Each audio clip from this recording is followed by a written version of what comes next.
कई लोग ऐसे हैं जो स्थायी नहीं रह सकते, घर का मोह नहीं छूट रहा, तब भी एक कमरा आपने ले लिया तो कभी वहां रहे कभी यहाँ रहे, धीरे धीरे धीरे धीरे मन वृंदावन में ज्यादा लगने लगेगा।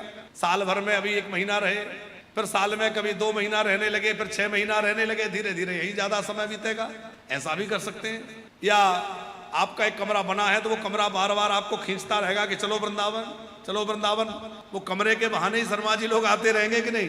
और केवल वो ही नहीं, उनके बच्चे भी कभी घूमने का मन होगा तो बोले कहाँ चले, बोले वृंदावन में पिताजी ने कमरा बनवा रखा है, चलो इस बार वृंदावन ही घूमने। तो वो कमरा जो है उनको वृंदावन खींच लाएगा।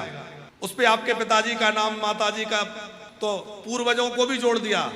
आपके माता पिता का नाम लिख गया तो पूर्वजों को जोड़ दिया, आप तो जुड़ ही गए और बच्चे भी उस बहाने कभी कभी खिंचे चले आएंगे। तो आपके पूरे परिवार को धाम से जोड़ने का काम करता है वो आपका वानप्रस्थ का कक्ष।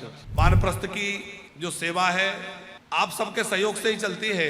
वो ऐसा नहीं कि कोई बहुत बड़े दानी लोग इसमें जुड़े हों कि बहुत मोटी राशि आ रही है उससे सेवाएं चल रही हैं। ये जो भी सेवाओं का आप दर्शन करते हैं, आप छोटी छोटी सेवाएं देते हैं, वो सब छोटी छोटी सेवाओं से ये सब कार्य होते हैं। आज इतनी माताएं यहाँ रह रही हैं, 4.5 वर्ष से अधिक हो गए, तमाम माताएं भी रह रही हैं, बुजुर्ग भी रह रहे हैं। जो वानप्रस्थ में रहने वाले साधक हैं वो तो रह ही रहे हैं, वो तो अपनी कमरा लेकर रह रहे हैं। पर ऐसी भी तमाम माताएं और बुजुर्ग हैं जो अपने अपनों से तिरस्कृत होकर, निराश्रित होकर के अब कहाँ जाएं, कोई आसरा नहीं बचा, वो एक आसरा ढूंढते हुए यहाँ आते हैं और यहाँ आकर के वृंदावन में वानप्रस्थ का पता पूछते हुए आते हैं। अभी आपने देखा माताजी आई, हम लोग प्रयास करते हैं इनको अच्छे से अच्छा भोजन, अच्छा आवास, अच्छी सुविधाएं, बीमार होने पे इलाज, वो सब सुविधाएं मिले। हमारी माताओं के लिए भी भगवत कृपा से सब व्यवस्था हो रही है।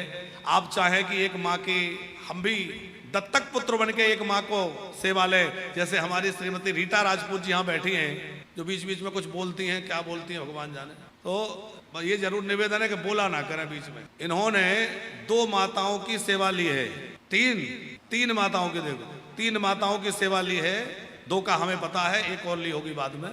तो इसी प्रकार आप भी चाहें तो किसी एक माँ की सेवा की जिम्मेवारी, अपने माँ बाप की सेवा तो सीताराम मान के करें ही, पर यहाँ रहने वाली माताओं की सेवा भी आप ले सकते हैं। किसी बुजुर्ग की सेवा आप खुद ब्रजवास करें ये तो बहुत अच्छा है, पर आप यदि भगवान ने समर्थ बनाया है तो आप अपने सहयोग से किसी बुजुर्ग के ब्रजवास में सहयोगी बन सकते हैं, उनको ब्रजवास प्रदान करा सकते हैं। तो आप इस प्रकार से हमारे यहाँ रहने वाले बुजुर्गों की दवाई में, भोजन में उस प्रकार भी सहायक बन सकते हैं।